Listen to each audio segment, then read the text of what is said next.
Thank you so much for being here with us tonight. I am Amra Sabic-El-Rayess, for those of you who don't know me, and I will moderate our conversation this evening. Before we begin, I would like to go over a few housekeeping details to ensure we have a wonderful evening and to minimize any technological glitches. We will split this evening into roughly 3 segments. We will begin with our guest, amazing Dr. Yolanda Sealey-Ruiz, reading a selection of her poems from her new book, Love from the Vortex. We will then move into my conversation with Dr. Sealey-Ruiz, and we will end this evening with the Q&A segment where our guest will answer your questions. To help us manage the Q&A part, I kindly ask that you please send any questions you may have using the chat function, which should be on the right side of your screen.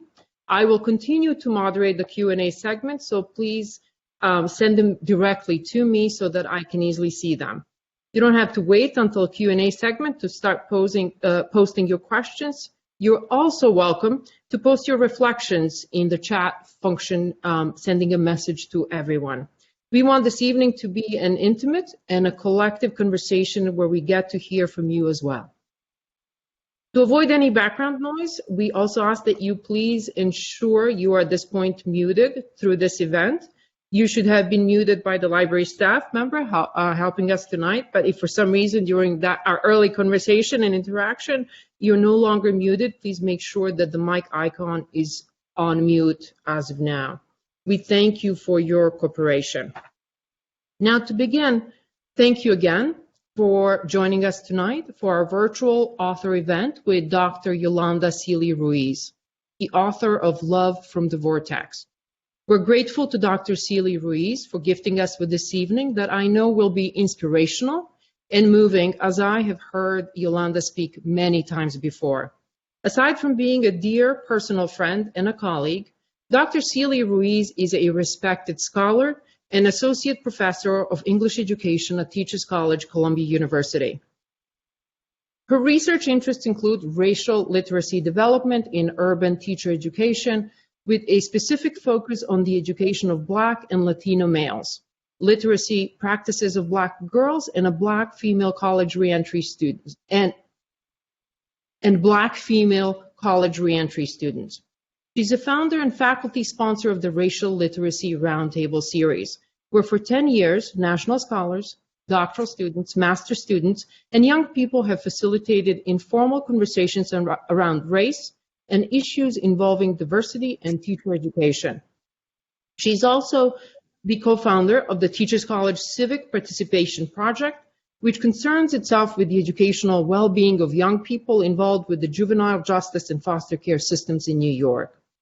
In addition to being thankful to Dr. Sealey-Ruiz for her presence with us this evening, I also want to thank Barbara DuPont, Jerry Howard, and Diane Loomis for opening the Tuxedo Park Library's virtual doors to this important conversation on love and race at this particular moment in our history as a country.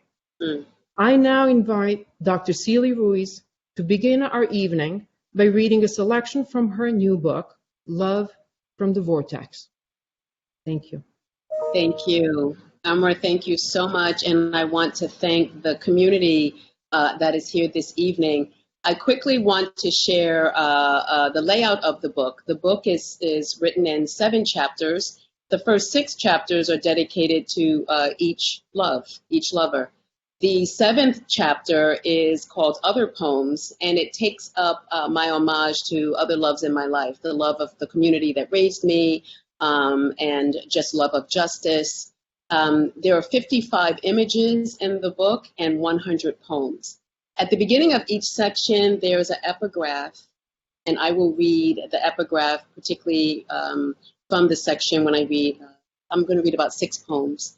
And the epigraph, I think, beautifully represents my relationship with the lover at the time I wrote and documented my experiences. I do want to say one thing about Love from the Vortex is I'm very grateful in the way that it is hitting folks, particularly in my academic community. People are making personal connections, but also looking at the way the love relationships can represent unrequited love in society, unrequited love by schools. And so I'm excited that folks are taking the book and really going quite deep and relating the poems to, again, both society and education. The first poem comes from the section Salvador, and it's entitled The Sabbatical. And quite frankly, it's because I believe that I'm a healer of sorts. And so on my sabbatical from Teachers College, I decided that I would go to massage school. I'm a Libra. I do these things all the time. And so Salvador is actually my entrance. Meeting him was my entrance into what I call the vortex. You can only coax someone into the vortex from the vortex. Esther Hicks. The movement of me. I have changed. There is no possible way I can remain the same after sharing time and space with you. Never in my life's history have I experienced the meshing of worlds, the colliding of spirits, the depth of reaching into another's galaxy while reshaping the definition of my own. Realizing that making known this shift takes absolute grace and courage, all of which I have learned I have in abundance. There was an absolute beauty in my discomfort of having my mind occupied by a stranger who, in record-breaking time, has become more familiar to me than people I have known all my life. This field, this harvest of green that I have discovered, a place that continues to be life-giving, requires that I pause to ask, Yolanda, now exactly what have you learned? To this I respond, I have learned what it means to love another while loving myself even more. I have learned to dissect experiences and extract elements that cause me pain and unhappiness. I have learned to find my voice, speaking back to those who have silenced me with my own kindness. I have learned that I can walk with another, hold a hand, feel deeply, and truly want for them the happiness and peace I want for myself, all while expecting nothing in return, except the promise of a better and stronger me, better and stronger them in this less than perfect world. I have learned that I am a good friend, one who with delight will pay forward the blessings she has received from these moments that cannot be easily described or found in a book, completely off page, unscripted. I have learned desire. I have learned that I can interrupt myself and not be the person who shuts down, who shuts off and walks away when this is exactly what my heart tells me to do. Run, my heart says, leave. Take the lowest dosage of pain while it is still available. I have learned to listen to more than my heart, because at times the heart deceives. It lies because it has to. I have learned forgiveness. I have learned that a true friendship means there is support of self and the other, not always simultaneous, not always equally reciprocal, but always timely and present when needed. I have learned happiness. I have learned that I can be critical of myself and still be good to myself. I have learned that it is okay to be passionate, intense even, to go into the deep spaces of my mind and publicly entertain chatter instead of holding it within. I have learned to exhale. I have learned that I can travel time, return from time, and recognize that I have gained the insight about the world that I need to build for my survival. Turning inward, communicating with the libido at the worthy expense of the cognitive, I have learned to watch time stand still. Emotions rule when time is altered. I have learned that firsthand. I have learned peace.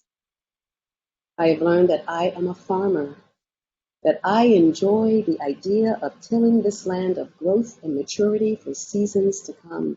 Even when storms hit and crops are threatened, I will harvest.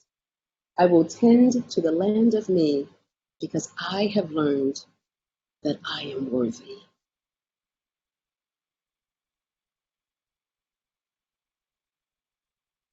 Thank you. This next poem is also from Salvador. It's a little shorter. That's the longest poem you'll hear. This one is called Today. Today I placed my heart in a little box and tucked it away. I hid it from any feelings and emotions that would interrupt its peace. Inside the box were memories, moments shared, smiles. Today was the first time I hesitated to ask you how you were, how your therapy had gone, how you passed your day. With this space has come new territory, and what was once familiar is now strange. Today was the first time I saw you but could not recognize you. I was careful not to trespass the places I once traveled with unrestricted access. Today I wrapped up all that gave me joy, like Christmas, Kwanzaa, Three Kings Day, rolled into a twister of goodbye. Today the universe returned. It took back the friendship it had once given. I mourned twice today. First, what could have never been, and then for what had passed.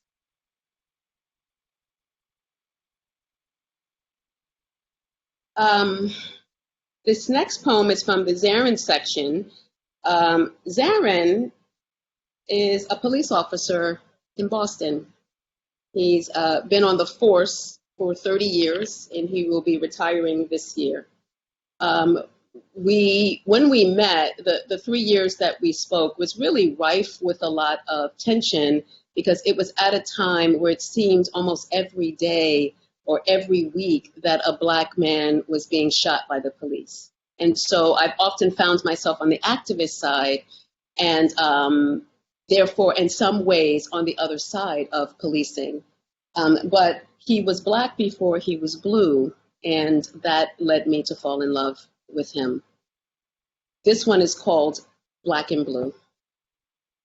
And as you hear it, I would love for you to think about some of the tension that I think some of our Black military folks, or those who serve, protect and serve, who are Black, and the stress that they're experiencing, right, in this climate of the question and the argument of defunding the police, and often having to police the communities that are speaking back to the pain that they're experiencing.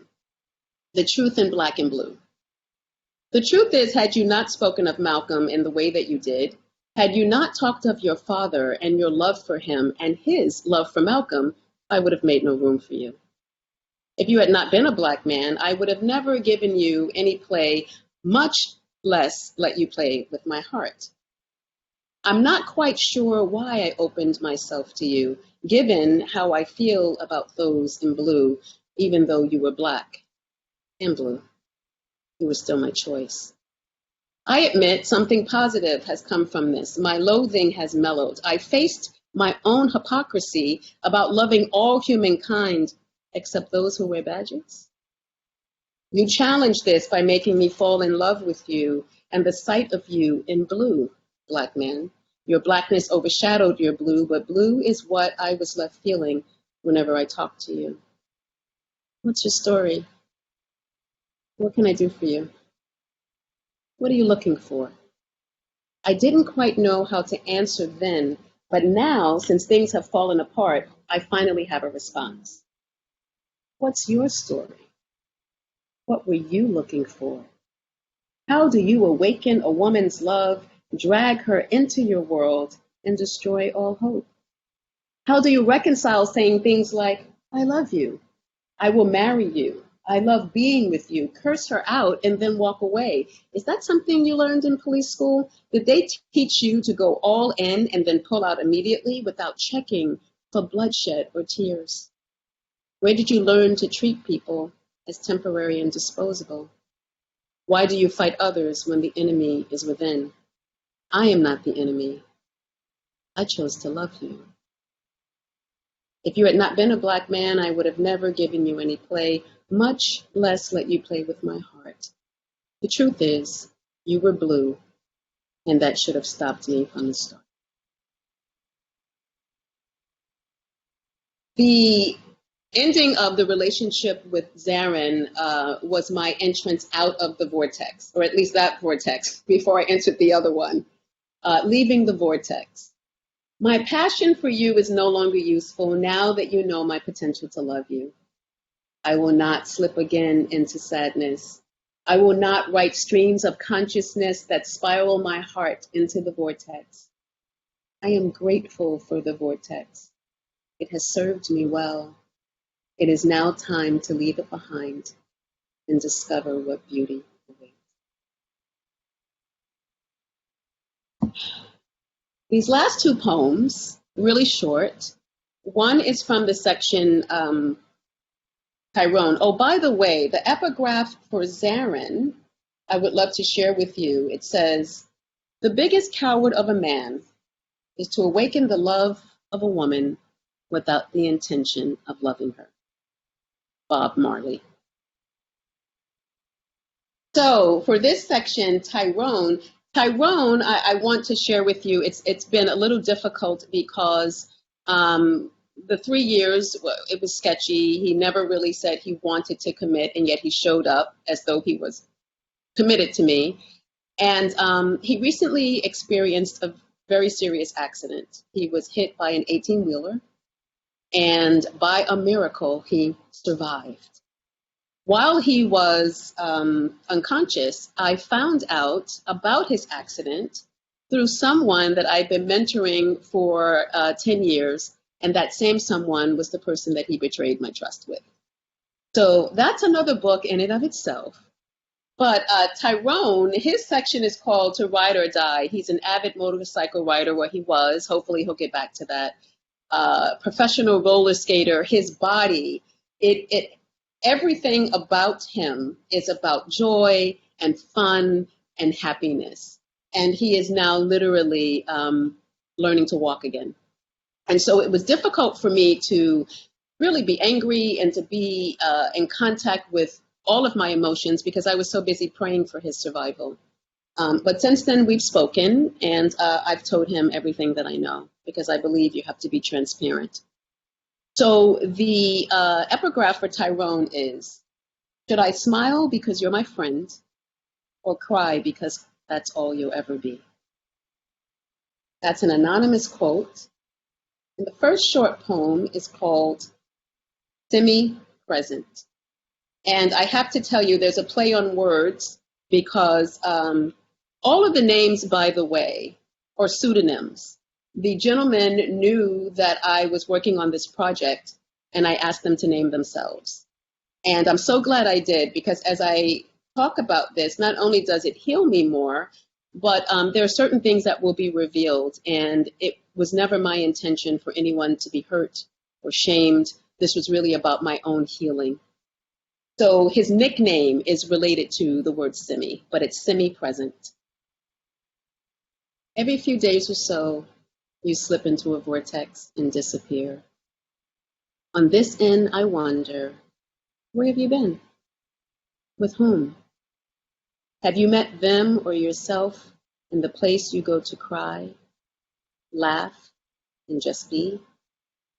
And just as I decide to pull away and enter absence, you reappear. I hear your smile and slightly, but never completely, start loving you again. And this last poem, and I thank you for listening, it's called Just Us, a play on justice. And a business that I run is called the Arc of Self, which is connected to my research, Archaeology of the Self. And one day, one of my colleagues said, if you could write a poem, Yoli, what would the poem for the Arc of Self sound like? And this is what came out. Just Us. Here is my invitation for you to bend towards justice. My Arc of Self bends in favor of love. Asking hard questions and waiting for answers that don't offer conclusions, just more wonderings about how to live a life worthy of the children who come after. Thank you for listening. Wow. I think everybody else on this call has goosebumps this evening. Thank you, Yolanda. Thank you for sharing your powerful voice, your beautiful voice, and your incredible poetry. with us, I want to start by asking you a simple question. Mm. Can you tell us where was the idea for your book born and why now? So I want to say in truth that I've been writing this book probably for the past 15 years when I was still in graduate school. But the experiences that I encountered within the past 8, really beginning with my divorce from my husband of 26 years, having known him for 32 years. So beginning with my divorce, and then experiences that intensified during my sabbatical. I mentioned Salvador. I mentioned meeting him in massage school. And I had always used my writing. I've been writing poetry for about 35 years. And I've always used my writing to try to understand what's going on with my life. And so I will have to say that I was not intending to write a book. I was just trying to write to free and heal myself. And a chance meeting with the publisher, who is actually a doctoral student who studies sex positivity, a chance meeting with her at an education conference began the impetus for publishing. So that's how it started. And I have to tell you, I'm so grateful for this very moment that I'm here with all of you, but also in some ways for COVID, because our lives are so busy. And I don't think that the book would have gotten any attention in this way had it not been for sheltering in place. And so folks have been saying, this is a book that's getting me through, the pandemic, or I just initiated a divorce and I'm hearing my story and your story. So I'm grateful in some ways that collectively we've all kind of slowed down and that people have chosen to read this and to have some connection to it. Mm-hmm. Thank you. Thank you for those insights. You talk a lot about the idea of love, but also particularly the idea of self-love through your work. And in one of your poems that you actually shared with us this evening, The Movement of Me, you write, I have learned what it means to love another while loving myself even more. I have learned to dissect experiences and extract elements that cause me pain and unhappiness. And during these difficult times when many of us are struggling with ourselves and envisioning love and happiness and better future in our communities, how do we initiate or strengthen our own self-love? How do we extract the elements that cause us pain and unhappiness? Amra, that's a beautiful question. Thank you. I ultimately think this is something that we each have to figure out for ourselves. Okay? I mean, for me, I had to be very transparent, I had to identify where I was not loving myself in the context of the men in the book. And I had to make those changes. I'm very, very heavily influenced by Toni Morrison. I'm also very heavily influenced by James Baldwin, but particularly Toni Morrison's The Source of Self-Regard. And I remember reading that book and asking myself, how much regard do I hold for my heart? How much regard am I really holding for myself as a woman? And Amra, before we got on, we talked a little bit about the Vipassana poems, that section in the book. I went into 10 days of noble silence. This summer will mark, I think, 3 years now, or 2 years. And when I came out of noble silence and got my hands on pen and paper, these 40 poems just flowed out of me. So the meditation, the noble silence, really I want to mark as the beginning of me doing this journey to self-love. Prayer is very important in my life. And so with meditation, prayer, deep discussions. Amra, we've had some wonderful discussions about children, about the world, about society. So having that friend circle, the folks that you can be vulnerable with, that has definitely helped me. And I will be honest that each time I read from the book, and I read from the book just about every night, I try to read one poem a night. And when I receive emails and texts from people, it deepens my own self-love because I feel like I've offered something to the world, to the universe, that helping people heal. And as they heal, I continue to heal. And I think it for me, it helps me to bring me closer to one of my purposes in the world. And so that increases my self-love as well. But it was a journey, and it started with 10 days of noble silence in meditation. And I can see you're getting, obviously I'm paying attention to everything you're saying, but I can see that you're getting a lot of love in the comments that we're going to get to. Thank you. Before we end tonight. I know that the extent to which all of the students that you and I share between our courses, how much they love you, how impressed they are with your power and pedagogy in the classroom, and everyone got to see some of that tonight. In particular, you've done a lot of work in the area of racial literacy. And for those who are on the call who may not be in academia, who may not be familiar with the concept of racial literacy, would you please elaborate on what it is, how you use it in your work? And secondly, how does the racial literacy connect to the idea of critical love, which is what I heard you talk about a lot? And can it be applied to the Black Lives Matter movement? Beautiful question. So just quickly, racial literacy, as I've written about it, is a skill to engage in deep conversations around race and other social constructions, so sexual orientation, religion. It is the ability to constructively, and the key word is constructively, talk about racism with the intent of moving toward interruption of racist and unequal practices. So I've theorized it through this racial literacy development model that is rooted at the base of it is critical love. Some of the other components is critical humility, critical reflection, historical literacy, this concept I'm calling the archaeology of the self, and then ultimately interruption. And so love must be at the basis for me in this model. And in this case, critical love is a profound and ethical commitment for the communities that we work in and we serve. Critical love is tied to liberation, the liberation of students, the liberation of communities, and the liberation of our own thinking. And so how can it be connected to the Black Lives Matter movement? I think the Black Lives Matter movement comes out of a space of love. Love for justice, love for equality, love for raising the consciousness of all of us as human beings. And so the critical love, again, is tied to liberation. And that is really what the Black Lives Matter movement, as I experience it and I know it, is about liberation. And we all need to be liberated, because what racism has done to all of us is to constrain us. Those who identify as white and on that side of the fence, and those who are Black and brown and mixed race, and others on the other side. Our humanity is tied into each other, right?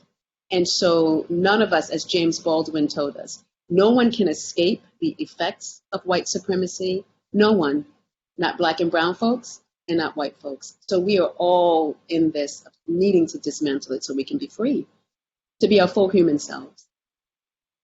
What a powerful statement on the critical, I think, role of self-reflection and empathy and coming together and love, which really plays a crucial role, as you eloquently say, in addressing racial inequalities in our country.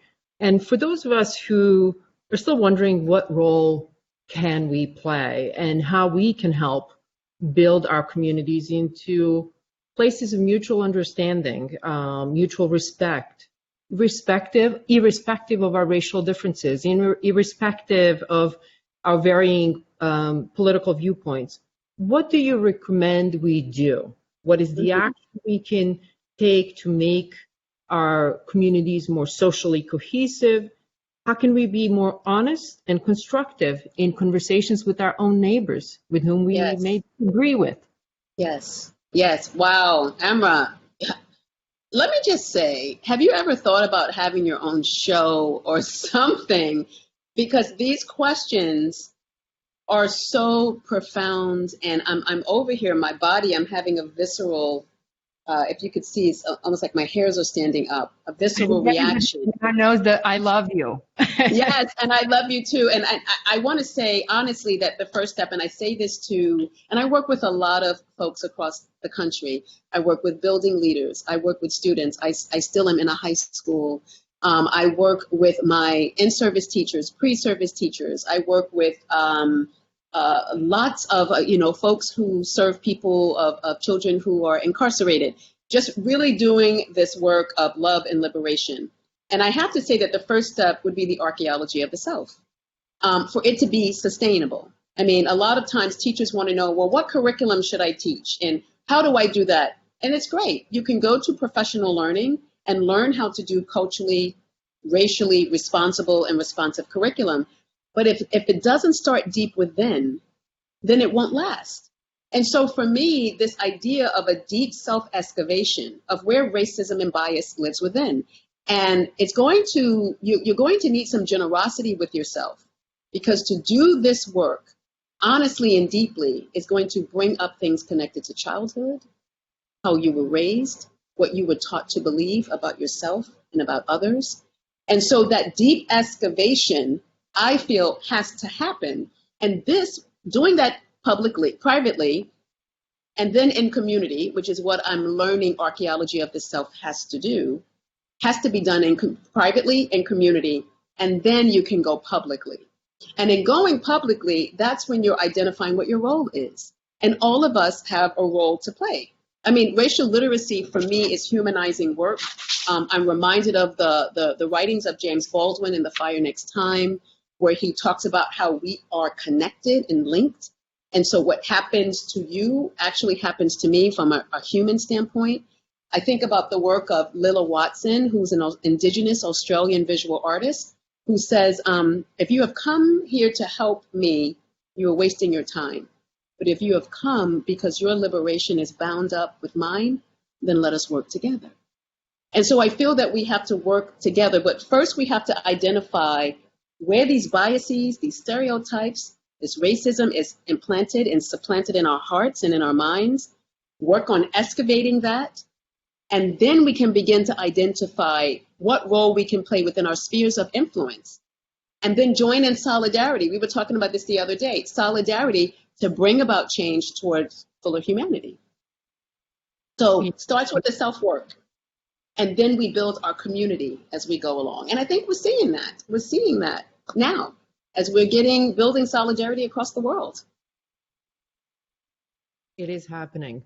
And I want to make sure that we give enough time tonight to the questions from those who are listening to us. But before we go there, I wanted to ask one more personal question. I know it's a hard question, but as a Black individual who has responded with love and self-reflection to 400 years of anti-Black racism that has existed in many manifest forms in this country, where and how do you find strength to respond to hate and racism with love? Ooh.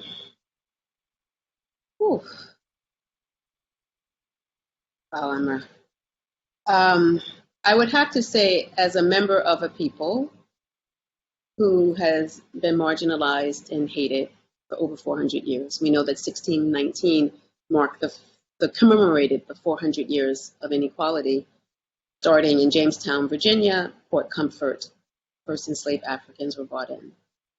And I would have to say, as being a member of that group, Black people know all too well, and other people, but I can only speak as a Black individual. We know all too well what hate and destruction produces. I mean, we know it. It was, sorry about my telephone. That's probably my sister calling to check on my mom. But, it was our love for liberation. It was our love for each other, our love for the belief that there could be a different world. That has allowed us to remain and, despite all things, to thrive. On a very personal level, and for many other Black people, the love of God controls us. It's a crazy love. It's an inexplicable love. It is a love that is not often recognized or understood by other humans. And indeed, it is a spiritual love that allows us to love differently. It is the love for equity. It is a desire and a love for justice that allows me and us to continue. And so, we see the effect of hate, and we've experienced it. Hate murders the spirit of those who harbor it. And so, yes, it's been 400 years of dehumanization, and we know deeply as a people that things can be different, because if we think ancestrally where our ancestors came from and where we are now, we know that things can be different. And love allows me, right, to hold on to that belief in the difference. I mean, I am my ancestors' wildest dream. And it's their love for me, Amra, that got me here to this moment, not their hate for others. Thank you. Thank you for your powerful words. Thank you for your brilliance. Thank you for your kindness. Thank you for your generosity and your thoughtfulness in your responses this evening. I want to now move us to the third segment of the evening, which is to address questions that have come from those who are listening in. I hope it is okay for those of you who are out there and want to join via video to actually turn your cameras. You have a little camera bubble on your screens. You're welcome to turn it on. I know Yolanda wanted to just connect with some of your faces and see you and feel your energy. So to the extent that you're dressed and wish to join us, please do so now. And I am going to try to go through, and it's wonderful to see you. And just so that you're aware, we are recording this, and I hope that's okay. So if you're on camera, you're being recorded. We're going to post it through Tuxedo Park Library's YouTube channels so that others can benefit, given that we had the limitation of 40 people joining this evening. And I want to start with some questions. This is a community that works hard and does their homework. So I got some questions via emails, via chat, and so on. So I'm going to start with this question in no particular order. But how do you get people who believe they're not racist to empathize and understand the plight of victims of racism? Mm-hmm, mm-hmm. That is the work, right? And in some ways, I don't know if some of you all remember the show, the $64,000 question, many, many years ago. I'm probably dating myself, but that is the $64,000 question.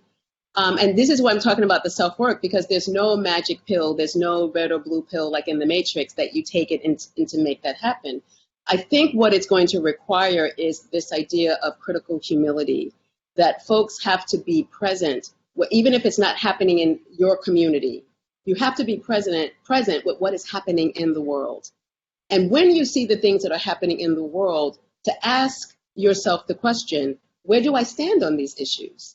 And within my sphere of influence, how can I learn more and then share more about what I'm learning? So it's going to take a level of humility to, quite frankly, admit, particularly if you were born and you identify and raised as white, because this is the socialization that you've been given, to say, is it possible that I am racist? To ask the question. That takes amazing humility. No one can make you do that. But the hope is when you see what's happening in the world, when you see the suffering that is happening for particular groups of people, Amra, this is where you're talking, the empathy that kicks in. And I think we all, as humans, unless, we're sociopathic or completely narcissistic, that human side of us will say, wow. And this is what we've seen from across the world, right? People, when they saw George Floyd, it was something that shook them to their core. So I don't think in that moment they're saying, am I racist, am I not? They just know from a human perspective that that was inhumane. So how do we tap into some of the things that we see and begin to ask the question, is it possible the things that I've done, the things that I believe, the way that I've been socialized, that I'm holding on to the ideas of racism? And when you come to that answer, and hopefully it is, yes, I'm going to explore it, there are so many books, there are so many, the beautiful thing about COVID, and particularly Haymarket Press, if you've not engaged with Haymarket Press, some of their webinars are phenomenal. Dr. Kimberly Crenshaw, the scholar who started intersectionality, every week she has something called Under the Black Light, looking at COVID and looking at inequalities. So then that's when you begin to start reading and educating yourself and engaging in conversations, and start small. Start with someone that you can be vulnerable with. But the work has to be done. Lilla Watson says, we are connected and our liberations are tied. Yes, they are. Yes, they are. Thank you. Next question. This one comes from Dina. When did you know you were a poet? Did a poet or teacher inspire you? Dina, thank you for that. I discovered it when I was, I think, about 13 or 14. And there were things not uncommon in other families, tensions between my mom and dad. And I found myself, when things were happening in the home, that I would just start writing. I feel sad, I feel upset. And then it just started kind of falling into, it's a subconscious thing, I have to say. I'm learning. The way I break words, and words break on the page, I don't plan it. It's how it comes out. And I find that poetry has always given me comfort. I haven't had a specific poetry teacher, but my 10th grade and 11th grade English teachers, I went to Mary Bertram High School in Chinatown. Mr. Singleton made me fall in love with Shakespeare, and Miss Brescia made me fall in love just with language. So I would credit them as sparking, or at least allowing me to be who I was, because oftentimes I would turn in poetry, for written assignments, and they would accept it. So I knew early on. And is there a particular style that you would call your poetry, or is there a style that you prefer? I think I would say free verse. And I also want to answer Dina's question in saying I only recently called myself a poet. Although I've been writing poetry for 30-something years, and Harriet and Amra can relate to this, when our new president, Dr. Thomas Bailey, was inaugurated in 2018, the person that Harriet works with, in passing, I mentioned that I write poetry. He asked me to write an inaugural poem. And I said, "Are you talking to me?" He said, "Yeah. Don't you write poetry?" I said, "Yeah, but I've never written an inaugural poem." So I couldn't write anything. I was looking at Maya Angelou's poem for, was it for Clinton? I was looking at for Barack Obama. I did all of this research on inaugural poems. They asked me, I had about 3 weeks. The poem didn't come to me until 4 days before. And then it just all came out. And if you're interested in that, that's actually on YouTube. And it's the inaugural poem that I wrote. And it was in that moment, saying that poem in front of about 1,300 people, I said, I think I might be a poet. And I claimed it. And it was a beautiful and extremely powerful moment, the one that I will always remember, as always, you, Yolanda. We have a question from Jenny. Can you describe the moment you came up with the book's title? Love from the Vortex and other poems. Jenny, that's a beautiful question. I had been, when I was going through all of this stuff with the different lovers, particularly the last two, particularly Zarin the cop, because that had me in, Jenny, I can't even answer. I can only write it in poetry. But I was doing a lot of listening to Esther Hicks, Abraham Hicks. She talks a lot about the vortex. And the vortex is not necessarily something negative, right? The vortex, for me, was also very positive. And she frames it as something positive too. And it's an incredible space of learning and discovering the self. And so I think in listening to Abraham Hicks and the love that I was experiencing and the love that I desired and didn't get in return made me think, okay, love from the vortex. I think that fits. And that was it. And most of the images I want to tell you, although they were certainly drawn by 19 is the name of the artist, many of the images, including the cover of the book, came to me in a dream. And the design of the book, I knew the cover had to have movement. And so you'll notice that the design starts at the front, but it wraps around to the back. And this idea of the vortex, the galaxy, all of that. It was quite a process because a lot of the images also came to me in my dream. I would go to sleep at night with the poem on my mind, and I would wake up in the morning and there would be a visual in my head. It's amazing how your creativity penetrates through everything that you do, including your sleep. Here's an interesting question, and this comes from our friend Harriet from Colombia. How do you summon the courage to share your feelings publicly, especially as an academic, when the form is emotional restraint? Harriet, that's beautiful. We're all going to die. eventually, right? I want to live a life that is transparent. I want to live a life that if I can tell my story and it means something to someone else and inspires them, that it can help them. And I said this to actually the gentleman at TC, Joe, our friend Joe, who interviewed me. And I said, you know what? It doesn't matter to me whether the academic community doesn't see this as scholarly work. I don't answer to the academic community. I answer to my fellow man and woman. And that really is what drove me, Harriet, to be transparent, because I said, if this has healed me, maybe it can heal someone else. Maybe it can be meaningful to someone else. And you know, I thought about my church, because there's some things in there that are kind of hot and steamy. But I said, even in that, I cannot worry about what man and woman think of me. I have to be true to myself. That was also part of self-love. But it was a big risk. And I have a 15-year-old daughter.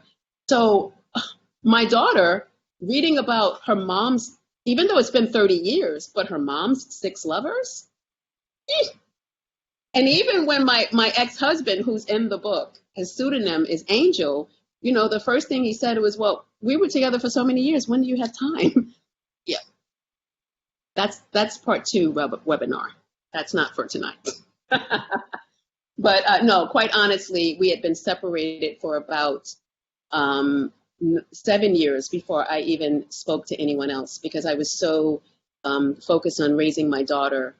And I also take care of my mother. And so those were my priorities.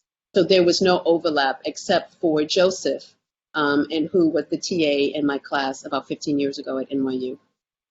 And, you know, I have a different lens now, very different lens on commitment, on marriage, on all of those things. And I have to be generous with myself. That's where I was at the time. I'm no longer there. And I'm grateful for that. Thank you for your honesty.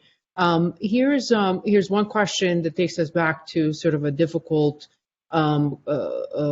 issues that we have to address with the current events. And yes. The question comes from Barbara. How do you change the narrative from don't tear down monuments and rename schools, bridges, buildings, and try to erase history to let's write an honest history and celebrate values that are not offensive to people?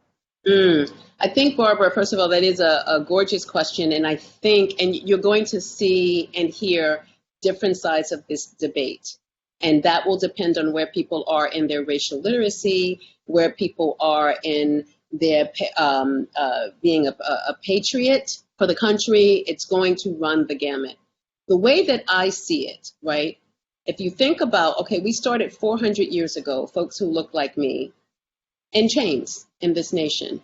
And through fights, through blood, sweat, and tears of co-conspirators, I think a lot about particularly the civil rights movement and the Jewish brothers and sisters who were really quite instrumental in that. So there's been a lot of bloodshed across lines, right? So that we can evolve. For me, if those monuments, and they have been up for how many years now, right? So people know about them, they've been valorized, they've been appreciated. In the current evolution that we're in now, of where we're trying to move towards in this nation, what do those statues represent? If it represents hardship and sadness, and if it continues the status quo of believing certain groups are less than human, why would we want to continue for them to exist? We're evolving, and with evolution comes change. The world is not the same way it was 400 years ago. Why does it have to be the same way now? So that's my take on it. If it is, it's a history that everyone knows. But if it is causing pain, and if it's interrupting where we're trying to go as a humanity, let it go. What are we holding on to? What do we believe removing them is going to remove from us? So I think, again, it has to be that everyone has to do that personal connection. Why are those statues so important? Thank you. I want to end this evening. We have a few more minutes with one last question, but before I ask that question, I want to express my immense gratitude to you, Yolanda, for being a dear friend, for being a wonderful colleague, and for being willing to find the time in your busy schedule to share your insights with our community in Tuxedo Park. And I do hope that after this pandemic is over, we will be able to actually invite you in person so that you can meet some of the individuals who were on the call this evening and many more in our community. I also want to thank all of you who made the time to join us tonight. I do hope you will not only purchase Love from the Vortex and read Yolanda's poems in your private time, but that you will also think about ways in which you can contribute to some of the efforts and change that Yolanda is advocating for so that we can live in better and more socially cohesive communities. And the last question, hopefully Amra, I thank you and I thank the community. And thank you also for coming on camera because it's great to see your beautiful faces. It's always nice to connect with other humans. But Amra, I sincerely want to publicly thank you for this idea, for inviting me into your community, for the community members for spending this time with me. We are in community. We need each other. And so thank you for inviting me into your community. We do. Thank you. Thank you very much, Yolanda. And one last question, and this comes from Jaslyn. Who are your favorite poets? So who should we read during the pandemic aside from your book? Yes. Please read Maya Angelou. No surprise there.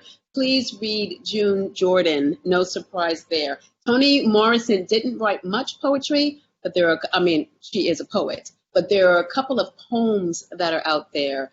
Please read Rita Dove, mother poems in particular. There's some contemporary poets that I love. I love Asia Monet. A lot of the poets are spoken word poets.